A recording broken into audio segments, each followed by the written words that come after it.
Tool's breaking, not good.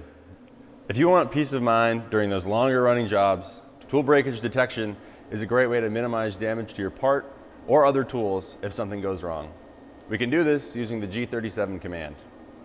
By itself, the G37 command will move our tool to our tool setter and touch it off, storing that length offset value in our offset table. That's not the only thing we can use G37 for. With P and E words, we can check for tool breakage and pullout.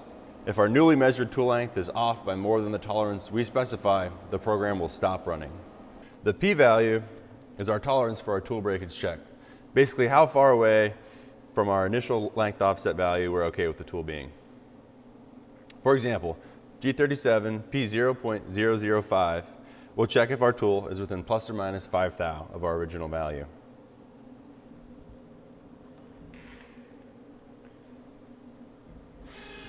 If you'd like the flexibility to define a different tolerance for pullout, as in the tool is longer than we expect, versus breakage, where the tool is shorter than we expect, you can do that using the E word.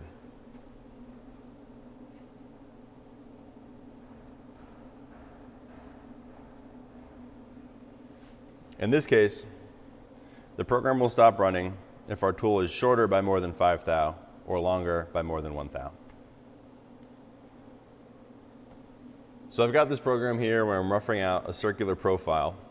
I've added G37 P0.005 E0.001 to act as my tool breakage check at the end of this program. So it's broken, right? Yeah. At the end of its tool path, it'll pull up, go over to the tool setter and check it once it reaches that line. I got it pretty close, and then because it's broken, it's about 35 thousandths off. Yeah. So it'll go over, it'll say, hey, I'm 35 thou shorter than I should be. Stop.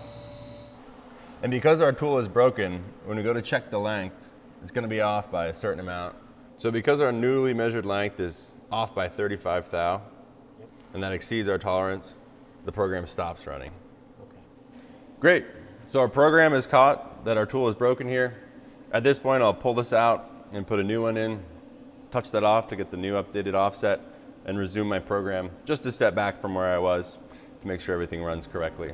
Hope this helps. Thanks for watching.